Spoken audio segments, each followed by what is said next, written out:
So hello and welcome students. आज हम लोग magnetic effect of electric current का रिवीजन सीरीज स्टार्ट करने वाले हैं। ये लेक्चर नंबर 1 होगा। इसमें हम कोशिश करेंगे कि शॉर्ट में रिवीजन हो जाए कम टाइम में और आपको ज़्यादा से ज़्यादा टाइम मिले प्रैक्टिस करने का। तो चलिए स्टार्ट करते हैं। आज हम क्या क्या करने वाले हैं, इसमें क्या क्या टॉपिक्स हैं जो इम्पोर्टेंट है। Magnet and its properties, magnetic effect of current, magnetic field due to current carrying conductor, AC versus DC safety devices. ये टॉपिक है, इनके सब टॉपिक भी आपको मिलेंगे। फिक्र मत कीजिए, हम लोग कुछ भी नहीं छोड़ने वाले हैं, एक एक टॉपिक करेंगे। तो चलिए स्टार्ट करते हैं। First, magnet. मैग्नेट्स क्या होते हैं? मैग्नेट्स सब्सटेंस होते हैं जो small piece of iron nickel cobalt को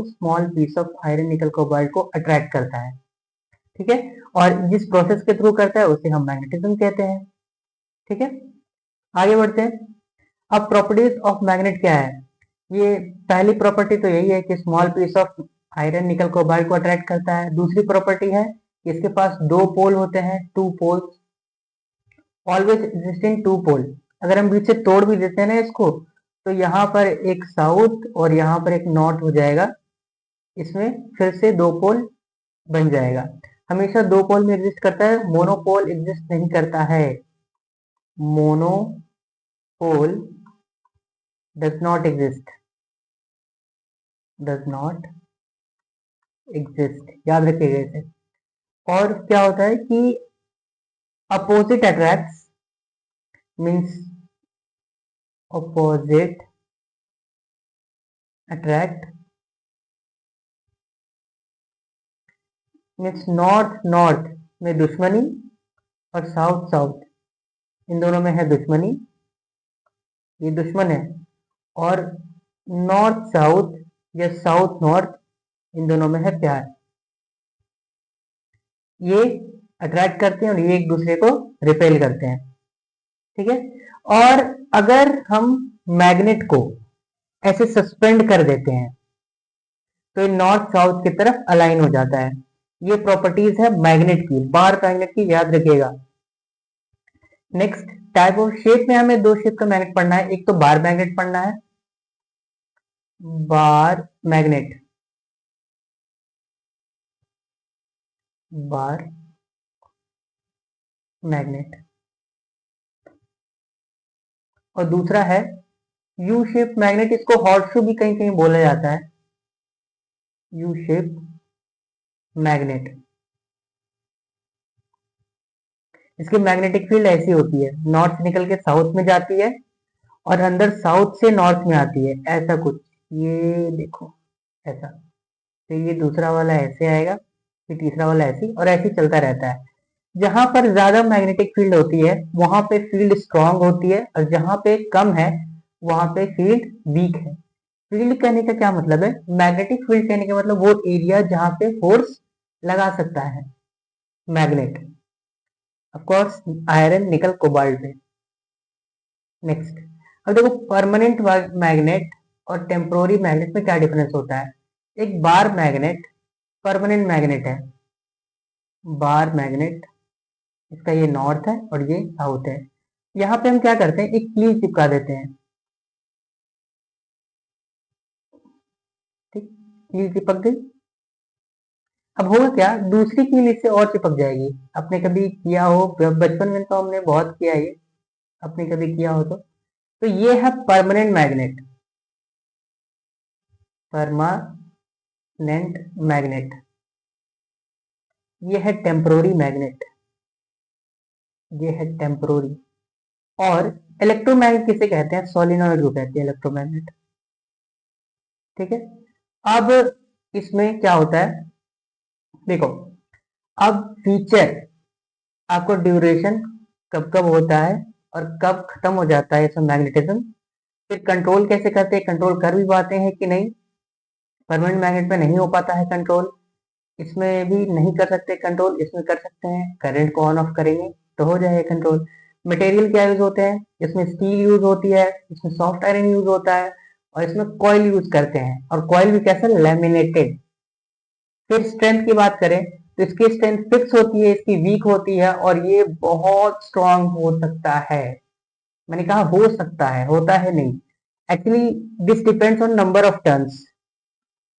ओके ओके ओके ओके, जादू हो गया।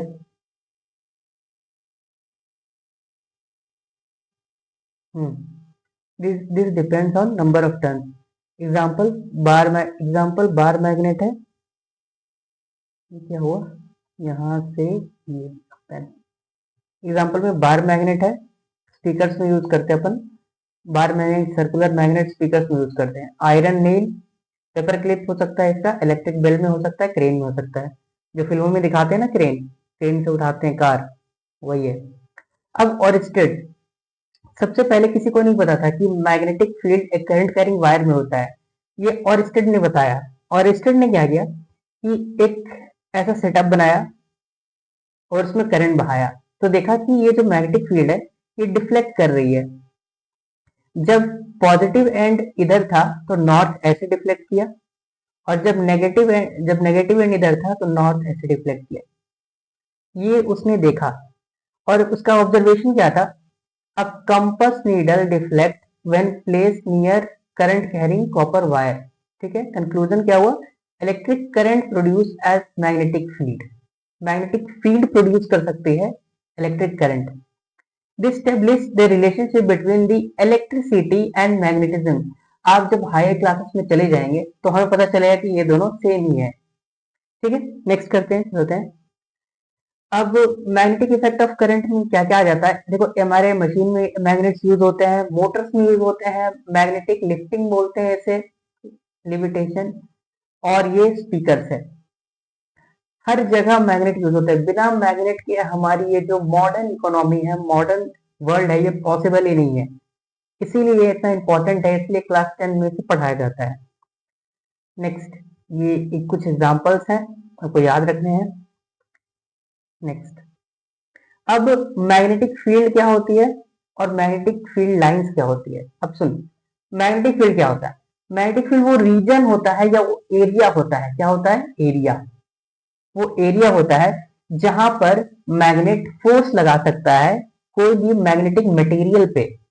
जैसे मैग्नेटिक मटेरियल क्या होती है, iron, nickel, cobalt. Magnetic material, magnetic material, material, iron, nickel, cobalt. ठीक है, ये एक वेक्टर क्वांटिटी होती है, और इसका एसआई यूनिट जो होता है टेस्ला, टेस्ला होता है। मैग्नेटिक फील्ड लाइंस क्या होते हैं, ये इमेजिनरी लाइंस है जो रिप्रेजेंट करती है कि कितना मैग्नेटिक फोर्स वहां पे स्ट्रांग है। अगर स्ट्रांग है तो ढेर सारी मैग्नेटिक फील्ड होगी, 4 मैग्नेटिक फील्ड लाइंस होगी, 1 2 3 4 ऐसे। और अगर कम है तो फिर कम मैग्नेटिक फील्ड लाइंस होगी। अब ये प्रॉपर्टीज पे आ गए हैं उसके। ठीक है, हाइपोथेटिकल नॉर्थ और साउथ पोल, मतलब ये ऐसा माना जाता है कि नॉर्थ से निकल के साउथ में जाती है, ये माना गया है। डायरेक्शन, आउटसाइड क्या होता है, north pole to south pole जाती है मैग्नेटिक फील्ड, और inside south pole to north pole जाती है, और ये क्लोज कर फॉर्म करती है, जैसा हमने देखा है वहां पे। अब two magnetic field line never intersect each other, बहुत इंपॉर्टेंट, ये हमेशा पूछा जाता है 1 नंबर 2 नंबर में, हमेशा इसे याद रखिएगा, नेवर इंटरसेक्ट ईच अदर। क्यों, क्योंकि अगर उसने इंटरसेक्ट किया तो एक ही पॉइंट पे मैग्नेटिक फील्ड का 2 डायरेक्शन पॉसिबल हो जाएगा, क्योंकि टेंजेंट जो होता है वो मैग्नेटिक फील्ड का डायरेक्शन बताता है। टेंजेंट में लिख भी देते हैं, tangent gives direction of magnetic field, B से रिप्रेजेंट करते हैं इसको। ठीक है, वेक्टर क्वांटिटी होती है। जहां पे मैग्नेटिक फील्ड क्राउडेड है, मैग्नेटिक फील्ड लाइन, वहां पे स्ट्रॉन्ग मैग्नेट है, और जहां पे स्पेसेस ज्यादा है वहां वीक मैग्नेटिक फील्ड है। पोल्स पे बहुत खतरनाक मैग्नेटिक फील्ड लाइंस होती है, क्योंकि वहां पे क्राउडेड ज्यादा होता है।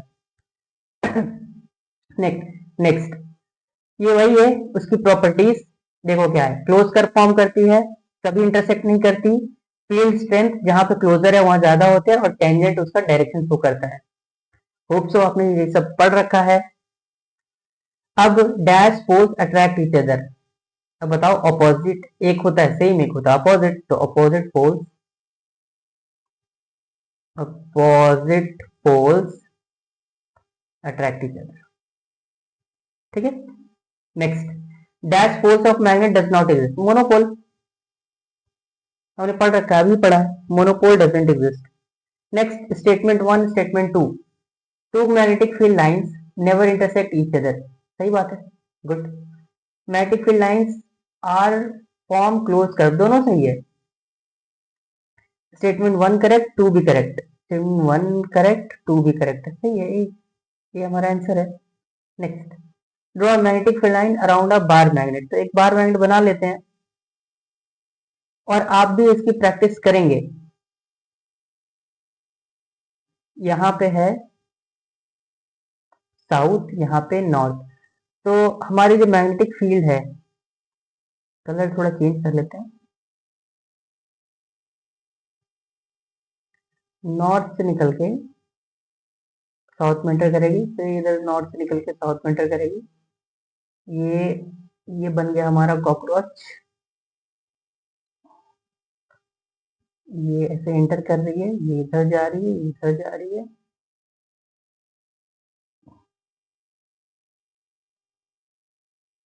ठीक है, और बीच में एकदम सीधा हो गई है।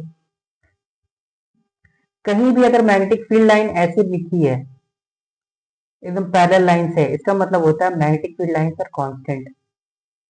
इसको ध्यान में रखना, यहाँ मैग्नेटिक फील्ड इज कांस्टेंट। तीन चीजें हैं, एक मैग्नेटिक फील्ड कांस्टेंट कैसे होती है, एक ये इनटू द प्लेन है मतलब प्लेन के अंदर, और ये आउटसाइड द प्लेन है मतलब प्लेन के बाहर।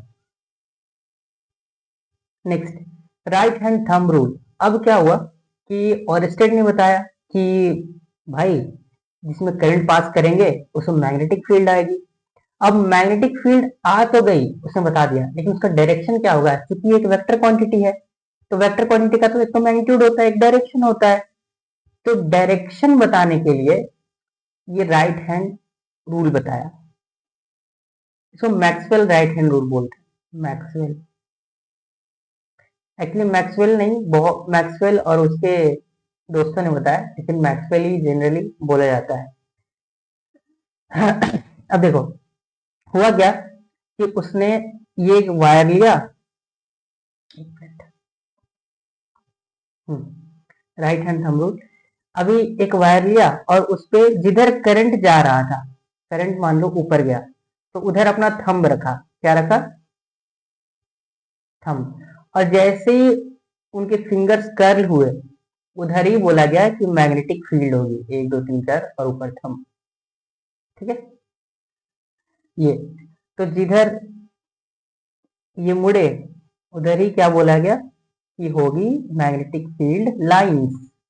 तो एक ऐसे कंडक्टर पे मैग्नेटिक फील्ड लाइन कुछ ऐसे होगी, कंसेंट्रिक सर्कल, और इसका सेंटर क्या होगा, wire, centre is wire.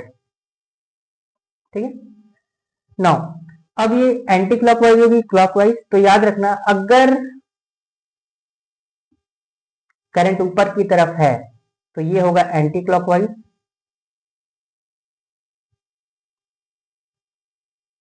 Anti clockwise बनेगी, मतलब इधर से निकलेगी, इधर से अंदर जाएगी, ऐसे ऐसे। और अगर नीचे की तरफ है तो क्लॉकवाइज। तो करेंगे कैसे, ये पूछा जा सकता है, ये इंपॉर्टेंट है, लेकिन 1 स्टार देंगे इसको, 2 स्टार 3 स्टार नहीं दे सकते। The magnetic field line around a straight current carrying conductor are concentric circles, याद रखिएगा, इंपॉर्टेंट बहुत। Imaginary holding, imagine holding the conductor in your right hand, thumb point the direction of current. Thumb किसको represent करता है, direction of current को, और finger rap show करता है डायरेक्शन ऑफ मैग्नेटिक फील्ड को। चलिए इस पे हम लोग क्या करते हैं, हम लोग सर्कल्स बनाते हैं। पहले तो कंसेंट्रिक सर्कल बनाना है, सबसे पहले ये हमने कंसेंट्रिक सर्कल बनाया, इस पे भी कंसेंट्रिक सर्कल बनाएंगे। और देखो ये ऊपर जा रहा है, यहाँ पे ऊपर थंब रखेंगे तो इधर से उंगलियां अंदर जाएंगी और इधर से बाहर निकलेंगी। और ये कैसा होगा? ये होगा एंटी क्लॉकवाइज, एंटी क्लॉकवाइज। और ये यहां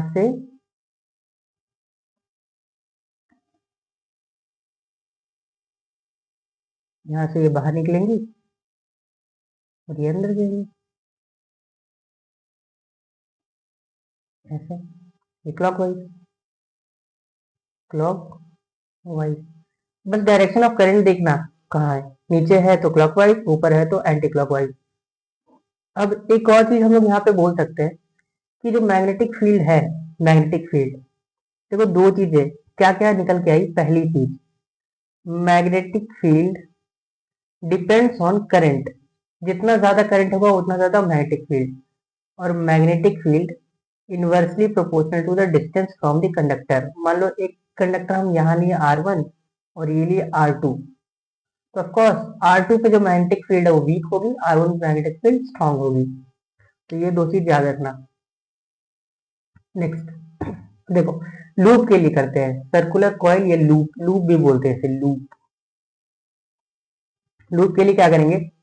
अब पहला वही सेम चीज, मैग्नेटिक फील्ड डायरेक्टली प्रोपोर्शनल है करंट के, करंट इन द कंडक्टर। और मैग्नेटिक फील्ड इनवर्सली प्रोपोर्शनल है डिस्टेंस फ्रॉम द कंडक्टर, इसके यहां से कितना दूर पे जा रहे हैं उसके। अब होता क्या है लूप में, ध्यान देने वाली बात क्या है, इसका अरेंजमेंट। देखो यहां से करंट ऐसे जा रहा है, ये ऐसे गया और ये यहां से बाहर आया। अब इसमें डायरेक्शन कैसे निकालेंगे? दो तरीके हैं, एक है क्लॉक फेस रूल।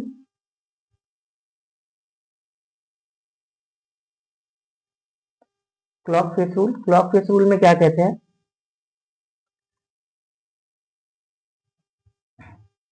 कि एन को ऐसे लिखो, एन, और एस को ऐसे लिखो।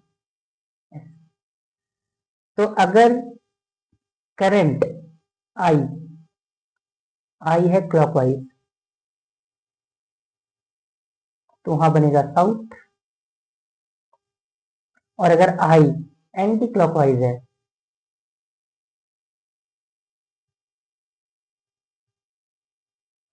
तो वहां बनेगा नॉर्थ। देखो ये ऐसे जा रहा है, ये एंटी क्लॉकवाइज है, तो यहाँ पे बनेगा हमारा नॉर्थ। और उस साइड से देखेंगे तो उधर साउथ बनेगा।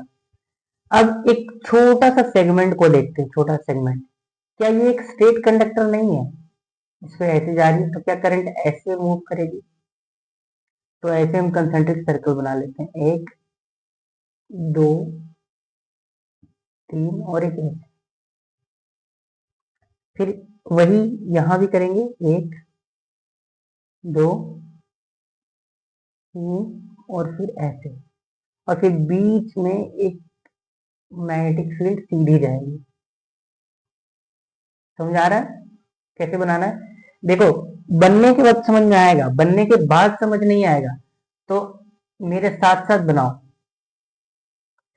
नेक्स्ट अब देखो ये इधर गया और यहां से मैग्नेटिक फील्ड ऐसे बाहर। अब एक बार इधर आ गए ना तो फिर सब ऐसे होगा, सारा ऐसे ही होगा। और ये उसका उल्टा। ये इंपॉर्टेंट डायग्राम है, आपको याद रखना है, इंपॉर्टेंट डायग्राम, रिमेंबर।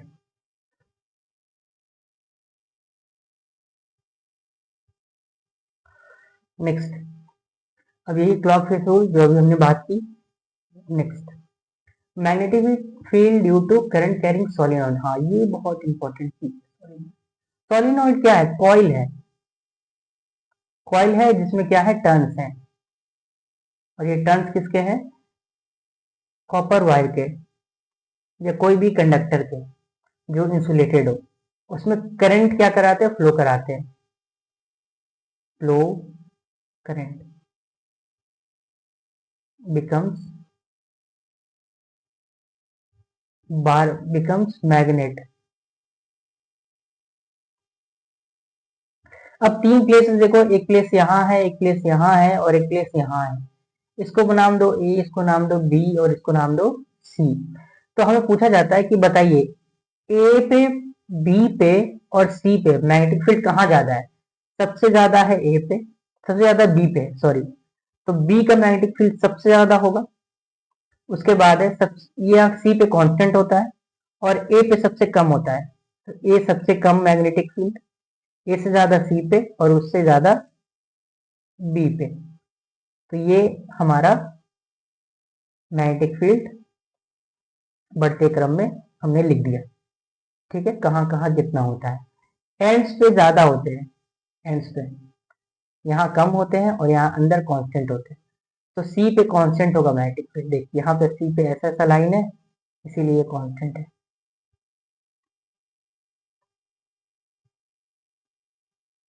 एक बार जरूर प्रैक्टिस कर लेंगे इसको भी, बहुत इंपॉर्टेंट। नेक्स्ट, ये आपका ये दिया हुआ है।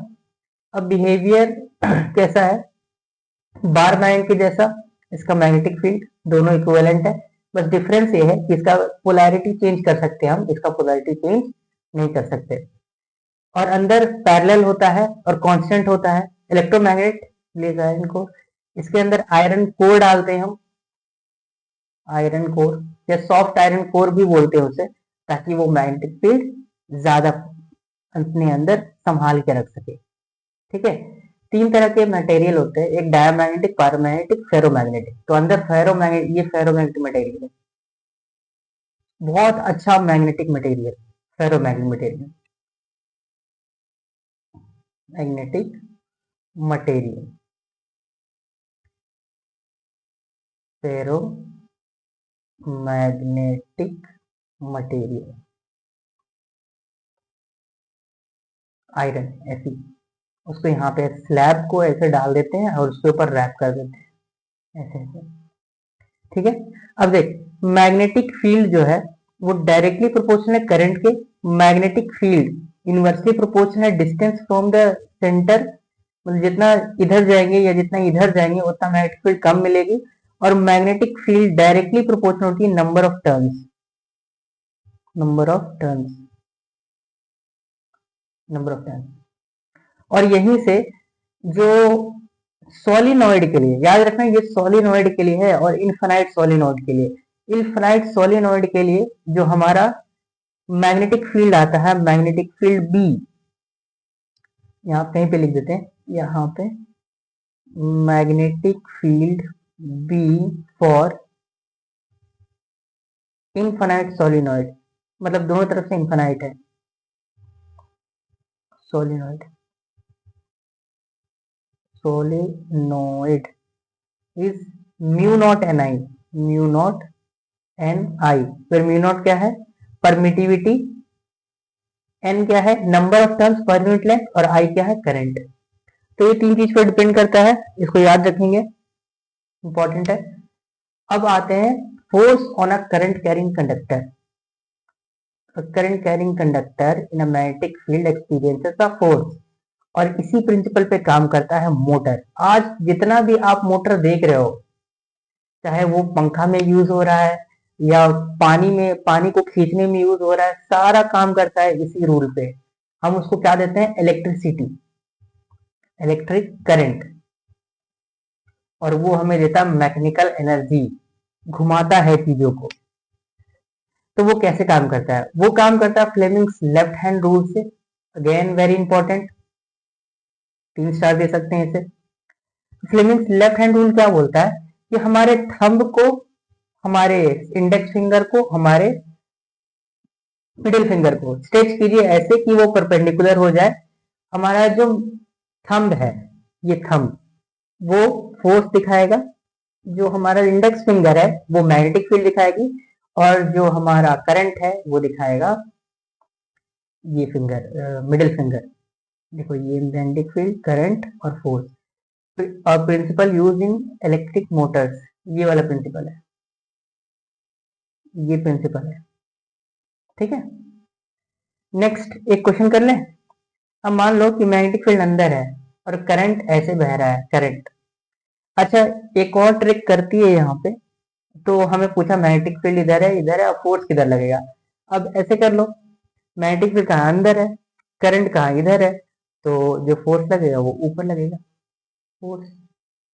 अब बोला, अब देखो डायरेक्शन बताना है। अब ये क्लॉकवाइज है कि एंटी क्लॉकवाइज है, ऐसे क्लॉकवाइज होता है, क्लॉकवाइज में साउथ, और ये एंटी क्लॉकवाइज है और ये है नॉर्थ। बस इतना ही करना था इसमें। डोमेस्टिक सर्किट, ये सर्किट 3 बार पूछा जा चुका है, 3 नंबर में, वो भी फ्री के नंबर है। इसको ये रिवाइज हम करके जाएंगे। इसको हमेशा हम लोग दो यूज करते हैं, एक 15 एम्पेयर का सॉकेट और एक 5 एम्पेयर का सॉकेट। 15 एम्पेयर का सॉकेट हम गीजर चलाते हैं, रेफ्रिजरेटर चलाते हैं, एसी चलाते हैं, और 5 एम्पेयर के सॉकेट में हमें टीवी, बल्ब और फैन एक्सेट्रा एक्सेट्रा चलाते हैं। तो पहले क्या हुआ, हमें 3 वायर दी जाती है, एक है अर्थ वायर, अर्थ वायर, फिर एक न्यूट्रल वायर और एक लाइव वायर जिसमें करंट आएगी। ये रेड कलर की होती है, ये ब्लैक होती है और ये ग्रीन। हम लोग क्या करेंगे, ये वाला एक बार प्रैक्टिस करके जाएंगे, इंपॉर्टेंट चीज है। आगे देखिए, ये लाइव वायर पॉजिटिव 220 वोल्ट आता है, ये तो 0 वोल्ट होता है, और सेफ्टी, ये सेफ्टी प्रोवाइड करता है कनेक्टेड डिवाइस को, उसकी ग्राउंडिंग करके एक वायर लेके ग्राउंड में कर देते हैं। और होम में क्या यूज होता है, पैरेलल कनेक्शन यूज होता है, ताकि हम लोग के पंखा, बल्ब को इक्वल वोल्टेज मिले 220 वोल्ट, क्योंकि पैरेलल कनेक्शन में वोल्टेज सेम रहता है। पैरेलल कनेक्शन में वोल्टेज सेम रहता है।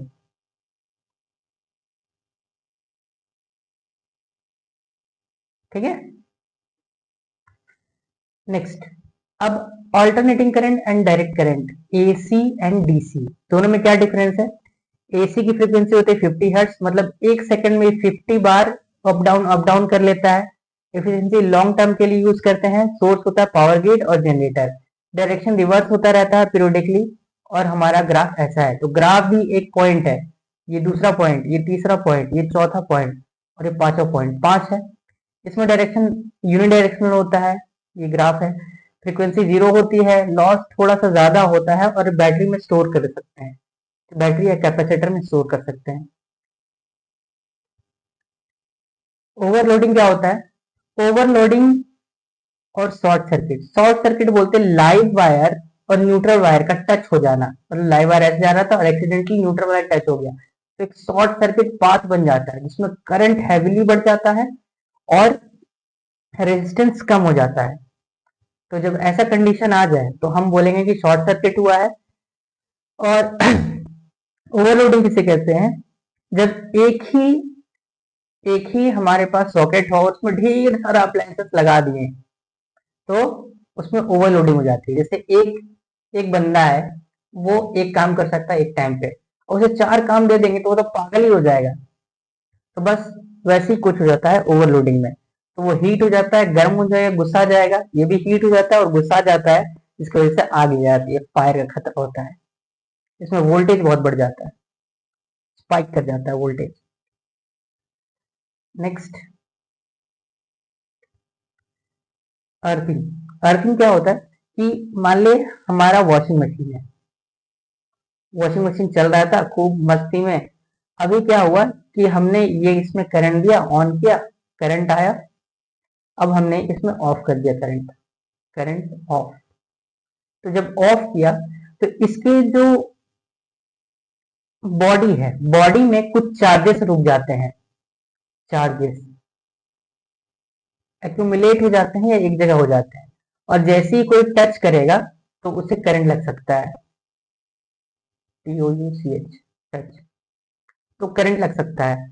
अब इससे रोकने के लिए हम क्या करते हैं, एक वायर लेके अर्थ कर देते हैं, जिसको अर्थिंग बोलते हैं। तो इसमें क्या होता है, एक्स्ट्रा चार्जेस जमीन में चल जाती है, ऐसे ये हमें शॉक से बचाती है, ये एक अच्छी चीज है। सेफ्टी डिवाइस में एक फ्यूज वायर आता है। फ्यूज वायर किसका किसका बनता है? SN plus PV fuse wire. ये एक सेफ्टी डिवाइस है, ये खुद को और किस पे काम करता है? Heating effect of electric current, electricity. याद कीजिए, ये खुद वायर लूज होके यहाँ पे से टूट जाएगा वायर और दूसरे अप्लायंसेस को बचा लेता है। सेफ्टी डिवाइस ये MCB है, मेजर सर्किट ब्रेकर। ये मैग्नेटिक इफेक्ट पे काम करता है, magnetic effect of electric current पे काम करेगा। और होता क्या है कि जैसे ही हमारा करंट स्पाइक किया वैसे ही ये क्या करता है? ट्रिप कर देता है। ट्रिप मतलब लाइट काट देता है। फिलहाल के लिए इतना काफी है। और नेक्स्ट,